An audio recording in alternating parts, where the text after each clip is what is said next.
It's December 13th in Waterbury, Connecticut. A resident turns the handle of their kitchen faucet and waits for the water to hit the sink.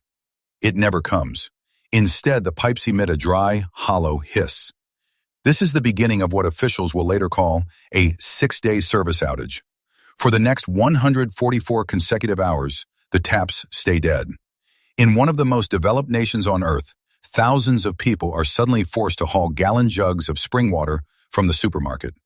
They aren't just using it to drink. They are pouring it into their toilet tanks just to get a single flush. The Waterbury municipal water system is failing, and nobody knows where the break is. The city is operating on yellowed, hand-drawn blueprints and unmapped subterranean iron. But Waterbury isn't an isolated incident. Just weeks earlier, South Dakota's entire state government went offline for 48 hours. The cause wasn't a sophisticated hack, but a row of mislabeled wires in a physical control cabinet. In Lame Deer, another water failure is currently causing raw sewage to emerge in public areas. These aren't high-tech breaches or calculated acts of sabotage. They are the physical symptoms of an infrastructure instability that we've ignored for decades. From mislabeled tags to crumbling pipes, the systems that maintain modern life are reaching their expiration date. The promise was invisible: 24/7 utility reliability. The reality is a citywide emergency and a frantic scramble for emergency repairs. How does a modern municipal system allow its most fundamental requirement to remain severed for 6 days? Here is how it unfolded. The Waterbury municipal water system is designed to be invisible. It is part of a silent contract between a city and its residents, the promise of 24/7 utility reliability. You turn the tap and the water is there. But beneath the streets of Waterbury, the reality is a patchwork of aging infrastructure. Some of these pipes have been in the ground for over a century. The city relies on yellowed, hand-drawn blueprints and subterranean iron that isn't even on the modern maps. This is what officials call infrastructure instability. It's a fragile network where the physical world hasn't kept up with the digital one. When a municipal utility failure occurs, the first step isn't a repair, it's a search. In Waterbury, engineers spent the first 48 hours just trying to find where the system had severed. They were flying blind in a maze of unmapped pipes. This isn't just a Connecticut problem. Across the country, public works departments are managing aging sewage systems that are reaching a breaking point. In Lame Deer, the water and waste lines are so close that one failure triggers the next. The service interruptions are often handled with emergency repairs that are little more than temporary bandages. We have built a 21st century civilization on a foundation of 19th century hardware. And in the control rooms, the tools used to manage this lifeblood are shockingly primitive. The grid isn't a singular, intelligent machine.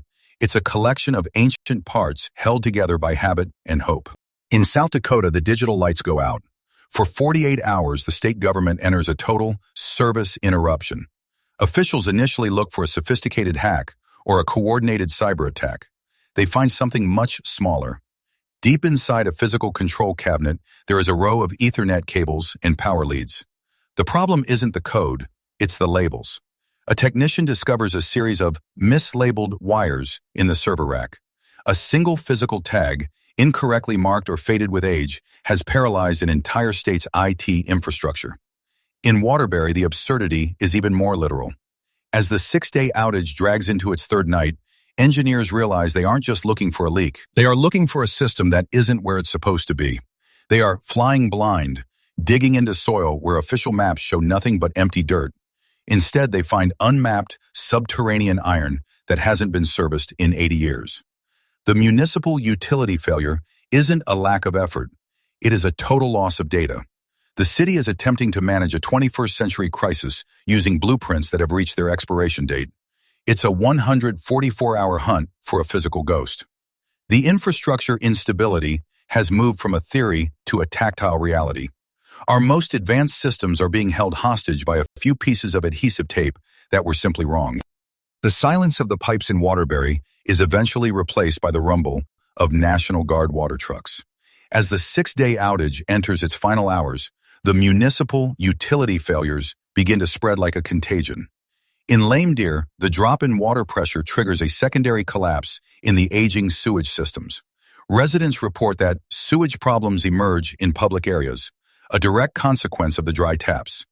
These service interruptions have transformed from a logistical headache into a full-scale public health emergency.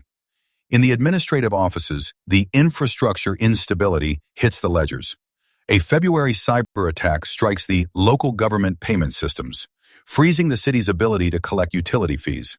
The screens at the municipal windows simply read, "Payment failed." The very revenue required for emergency repairs is suddenly trapped behind a digital wall. This cycle of failure triggers a wave of political asset acquisition talk.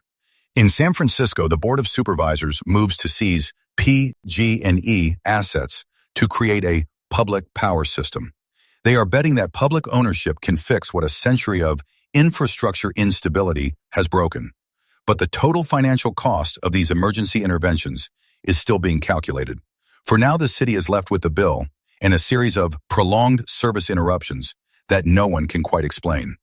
The emergency repair plans are being finalized, but they are working against a clock that ran out decades ago. It's a systemic retreat where every fix seems to expose a new, deeper layer of decay. The emergency in Waterbury eventually ends. The water pressure returns, the hollow hiss is replaced by a steady flow, and the National Guard trucks pull out of the city. But the underlying infrastructure instability remains. In a fluorescent-lit server room in South Dakota, an IT official stands before a physical grid of cables.